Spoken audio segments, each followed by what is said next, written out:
तो रिकॉर्ड कर लो। राकेश टिकैत जी, आज आप कई दिन बाद अपने फेसबुक पेज पर लाइव हैं। कुछ मीडिया के घुमाव फिराव की सवाल की वजह से स्पष्ट संदेश किसानों तक नहीं पहुंच पाता, कुछ और लगा लिया जाता है। 6 जून से ये आंदोलन शुरू हुआ और आज ये आंदोलन उस स्थिति में पहुंच गया है कि देश में ही नहीं दुनिया में इस आंदोलन ने पुराने सब रिकॉर्ड को पीछे छोड़ते हुए एक नया इतिहास रचा है। यह आंदोलन इसलिए भी खास हो जाता है कि यह आंदोलन 3 कानून जून में ये शुरू होता है और पूरे पंजाब से घूमता हुआ, जिस तरह से आज पूरा आंदोलन पंजाब से चल के हरियाणा का आंदोलन बता गया तो ये पश्चिमी उत्तर प्रदेश में आया, पश्चिमी उत्तर प्रदेश का उसके बाद जो है अब ये आंदोलन पहुंच गया राजस्थान, इसके बाद पहुंच गया आंदोलन मध्य प्रदेश, इसके बाद ये आंदोलन जा रहा है केरला, उड़ीसा, तेलंगाना, कर्नाटका। तमाम जगह पूरे देश में आंदोलन है, तमाम जगह आपके कार्यक्रम लग चुके हैं। और जिस तरह से आज तारीख नहीं है संयुक्त मोर्चा के नेताओं के पास, तो क्यों ना ये समझा जाए कि ये आंदोलन जन क्रांति की ओर जा रहा है। हाँ, तो जय जन क्रांति तो है भाई, किसी को दिक्कत कुछ भी हो, दुकानदार आएंगे कह लेगा जी हमें भी बहुत समस्या हो रही, मकाबे तुम भी आ जाओ। कोई वे टेम्पो वाले आएंगे कह लेगा जी डीजल बहुत महंगा होगा, सवारी का रेट बढ़ा नहीं सकते, भाई तुम भी आ जाओ। तो पूरी समस्या है, तो जन क्रांति है, आंदोलन थोड़ा होगा। ये किसान से शुरू होकर पूरा देश का सवाल ये बनेगा, मजदूरों का बनेगा। ये जो स्कूल वाले हैं हम उन्हें कह रहे हैं कि भाई उन्होंने स्कूलों की फीस माफ नहीं करी। उनका कहना ये है कि जी 20 लाख करोड़ रुपया कोरोना में आया, स्कूलों को भी दे देते, कुछ हम माफ कर देते, कुछ सरकार दे देती, सीधा फायदा वहाँ के जो आम लोग हैं जिनके बच्चे पढ़ते हैं उनको होता। लेकिन उनका पता नहीं चला 20 लाख करोड़ रुपया कहाँ गया। वो व्यापारियों को ज़्यादा चलेगा, बड़े बड़े उसको स्कूलों पर भी नहीं कहा, ना कर्मचारियों पर किसी पे कहा। अच्छा, आप जहाँ बैठे हैं ये NH-24 की सर्विस रोड है और ये आंदोलन के मायने इसलिए और बढ़ जाते हैं कि कुछ समय पहले देश के प्रधानमंत्री ने इस NH-24 का उद्घाटन करते हुए कहा था कि यहाँ से जो गाड़ियाँ फर्राटे बढ़ेंगी उनकी स्पीड कम से कम 80 से 100 किलोमीटर प्रति घंटा की होंगी। साथ प्रधानमंत्री जी ने भी ये नहीं सोचा होगा कि इस NH-24 पे किसानों के टेंट लगेंगे, यहाँ पे किसान बैठेंगे और इस तरह की तमाम चीज़ें होंगी। इसके बावजूद आज आप जो है सर्दी से शुरू होकर बारिश आप देख चुके हो, गर्मी आ चुकी है, लेकिन कोई भी किसान जो यहाँ पे है वो ये नहीं, एक सवाल उसके मन में ज़रूर है कि आंदोलन में सफलता कितनी मिलेगी, लेकिन कोई भी आदमी ये नहीं कहता कि आंदोलन समाप्त होना चाहिए।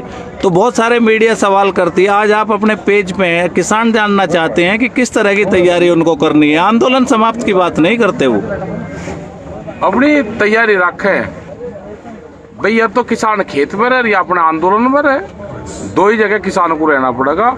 अगर ये आंदोलन फेल होता है तो देश का किसान फेल होगा और उसकी जमीन नहीं बचनी, उसकी रोटी नहीं बचनी, सब बाजार की वस्तु बनेगी। आंदोलन पूर्ण रूप से किसान मजदूर जो गांव में लोग रहते हैं, जो भूख पे जो व्यापार करना चाहते हैं, उसके खिलाफ आंदोलन ये है। देश में बड़े बड़े गोदाम बन चुके हैं और जो कटीले तार दिल्ली के चारों तरफ लग रहे हैं, इस तरह के कटीले तार अनाज के गोदाम के चारों तरफ लगेंगे।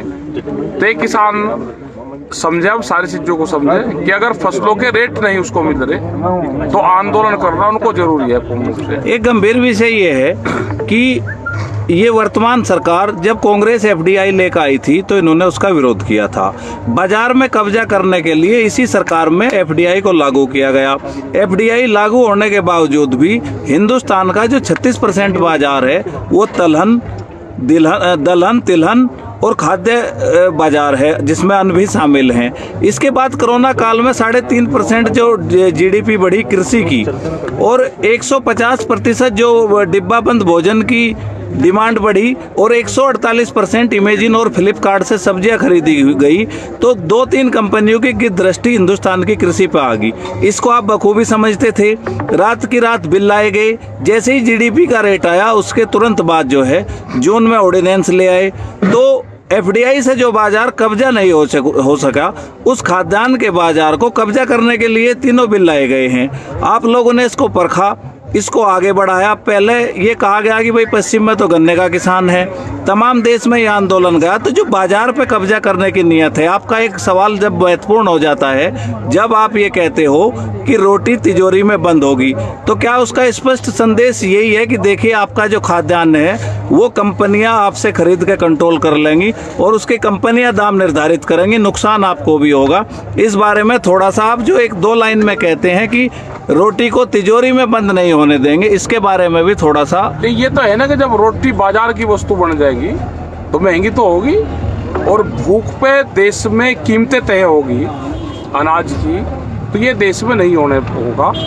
देश में जो बड़े बड़े गोदाम कंपनी के बने हैं, सरकार इनको अधिग्रहण करके अपने कब्जे में ले, इसमें गौशालाएं बने, और नहीं तो वो दिन दूर नहीं कि जनता इनको तोड़ेगी।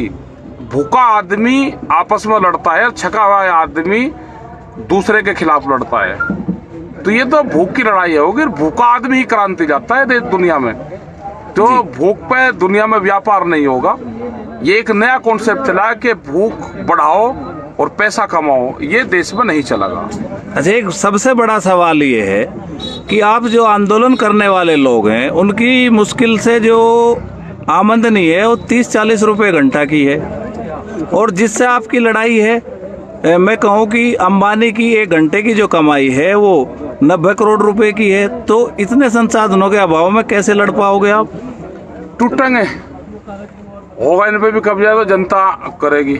नहीं, एक आदमी 30 रुपये घंटा कमाता है, एक 90 करोड़ रुपए घंटा कमाता है, तो उसके पास तो बहुत संसाधन है, सरकार से लेकर नीचे तक संसाधन ये करेगा, जनता कर लेगी, अपने आप रास्ता ढूंढ लेगी।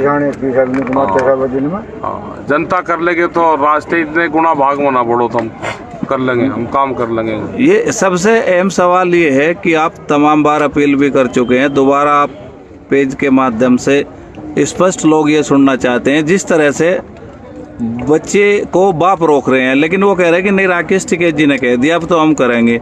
अच्छा, आपका कहने का मकसद ये था कि सरकारें जो पिछले समय से कहती आ रही थी कि हमारे पास तो भाई 1-1.5 साल का सरप्लस है, हमें कोई दिक्कत नहीं है, और दूसरा सरकार कह रही थी कि आंदोलन खत्म हो जाएगा, तो अब बहुत सारे सवाल आ रहे हैं, बहुत सारे लोग कह रहे हैं कि इसको भाई दान कर दो, इस तरह से कर दो। उन लोगों ने आपकी बात का पालन किया, तो एक स्पष्ट संदेश आप उन लोगों के लिए। संदेश ये है उन लोगों के लिए कि फसल को अभी ना वो टाइम है, फसल को ऐसे बर्बाद ना करो, अपनी फसल को काटो, फसल कटिंग के बाद में अपना आंदोलन में आते रहें, अपने घर का काम भी देखें और आंदोलन में भी आते रहें। फसल, ये सरकार ने कहा था कि जब फसल आएगी तो किसान घर चला जाएगा, और सरकारों को समझ आ जानी चाहिए कि किसान ने आंदोलन प्राथमिक पर रखा और फसल को सेकंड नंबर पर रखा। इस फसल पे आम लोगों का भी अधिकार है, ये उनको जाएगी, पशु का भी अधिकार है, जो भूसा है उसका भी नुकसान होता है, तो इसको ना बर्बाद करें। और किसानों को अब मैसेज जो था वो सरकार को दे दिया, आप आगे आंदोलन के लिए तैयार रहें, अपने ट्रैक्टर में डीजल भरवा कर तैयार रहें, अपने खेत पर नजर रखें और आंदोलन पर नजर रखें। 2021 का साल जो है ये आंदोलन का साल है, इसको आप घर पे छोड़ दें कि मैं चारपाई पर सोऊंगा, ये आंदोलन का साल है। आप जमीन पर सो, आंदोलन करो, दिल्ली पे निगाह रखो, कभी भी कॉल हो सकती है दिल्ली की तरफ चलने की, अपना हड़ पत्थर तैयार रखें। एक आखिरी सवाल है कि देश में कृषि असंगठित क्षेत्र होने के कारण, एक दूसरे से संपर्क ना होने के कारण कभी कोई कृषि की हड़ताल नहीं हो पाई, लेकिन जिस तरह से पिछले पंचायतों में आपने कहा कि देश में कृषि की हड़ताल भी हो सकती है और लोगों ने फॉलो करना शुरू किया, और सरकार ये पहले तो ये कह रही थी कि नहीं हमारे पास तो बहुत सरप्लस है, तो क्या कोई ऐसा तरीका बना के संभव है कि देश में किसान भी कृषि की हड़ताल, एक ऐसी मजबूरी आ सकती है कि कृषि की हड़ताल करनी पड़े? अगर अनाज की कीमतें नहीं मिलेगी तो कृषि हड़ताल देश में होगी, और उसका ये होगा कि जो 20 बीघे अनाज अपना लगाता है वो जाकर 15 बीघे लगाएगा, वो कम करेगा, उससे हमारा जल बचेगा, फर्टिलाइजर बचेगा, जमीनें बचेंगी, सारी चीज़ें बचेंगी। लेकिन वो आने वाले टाइम पर होगा, कब होगा क्या तय उसका होगा। अभी तो हमारा सरकार से है कि सरकार ज़्यादा परीक्षा ना ले, और जो हमारे MSP पर कानून बनना वो बनाए, 3 बिलों को वापसी ले, अपनी कमेटी बनाए और सरकार आगे किसानों से बातचीत करे। ऐसे संकेत मिले हैं।